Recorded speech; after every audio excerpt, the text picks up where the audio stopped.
Okay, so I'm not feeling well today. Went to air up my tire, and there's the law of stupid things that happen. The TPMS sensor edge broke off, and I barely made it home. So I've got my tire, and I could take the tire off, take it up somewhere, and get it fixed.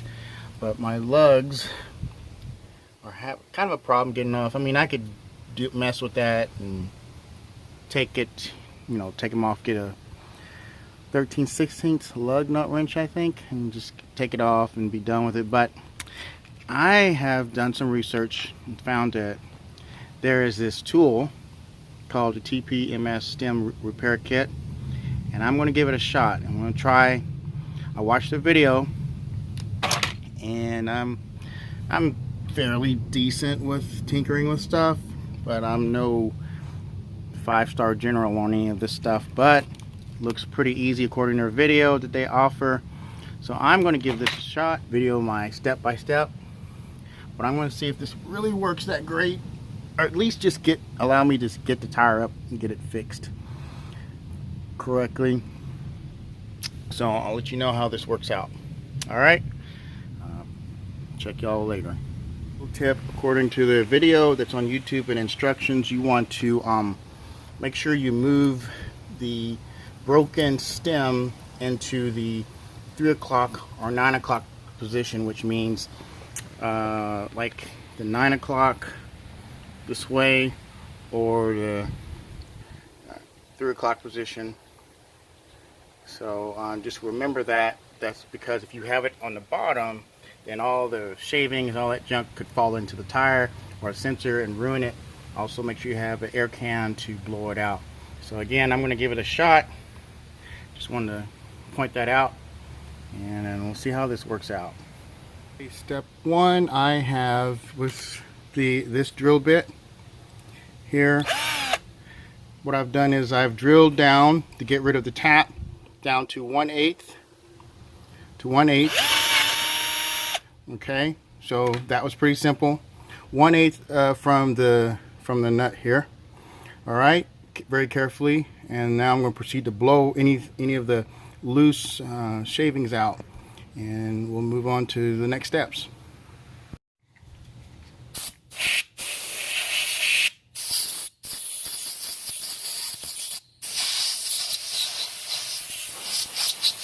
Okay, now I'm going to, for the next step, because the previous valve was already missing when it broke off, so now I'm going to just use a thread tap by hand to turn it in there correctly.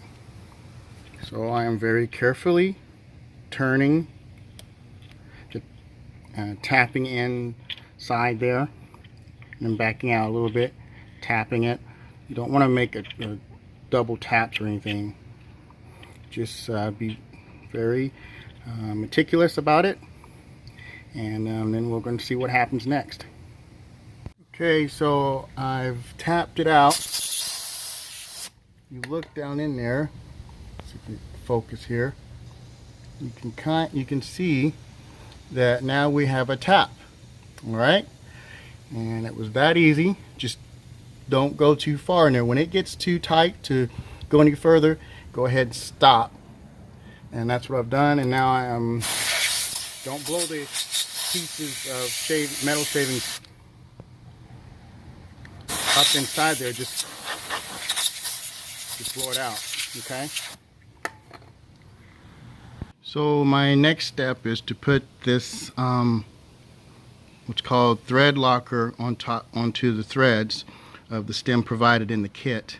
And I actually have gloves on for the other hand I'm going to hold it with, because it says do not get onto your skin. And I wanted to hear that because, this stuff may cause cancer in the state of California. I'm in Texas, but it never hurts to be cautious.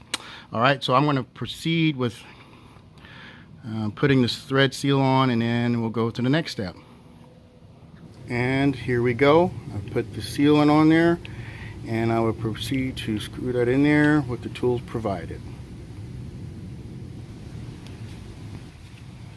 And we're screwing it down in there. Just hope I have the thread deep enough.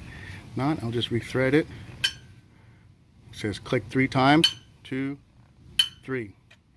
That's what the instructions say. So we'll see how this works out. Okay, so now I am airing up the tire, and it doesn't seem, I don't see any bubbles near the sealant. This is just with a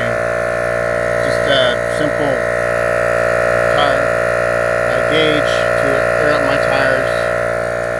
Nothing that great, but you can see the pressure is holding and climbing. So still continuing to see if this works. So far it looks good.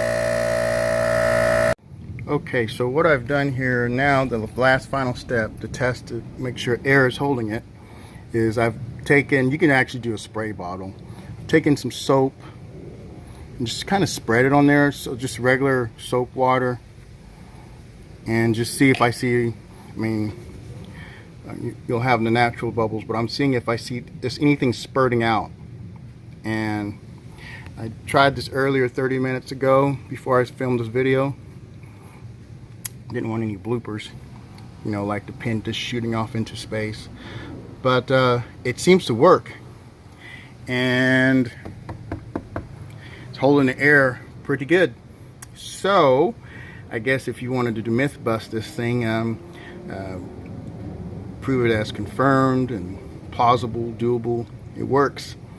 So what I may do, because I'm just such a cautious person, I may drive it up to a tire station and just have them check it out, because last thing you want is this thing to bust out on you on the freeway. But if you need something like a temporary fix, I think it works pretty good. And for me, I'm not mechanically inclined, but I do a lot of model railroading, fixing locomotive scale models and stuff, so I have some technical inclination, but this actually works. So anyway, that's about it. Seems to work okay. All right, so if you want to try it, knock yourself out. May not be for everybody, but I could have done it a lot faster. I'd say it probably takes less than probably 30 minutes to do, really, if that. I just slowed down for the video. All right, talk to y'all later. Bye.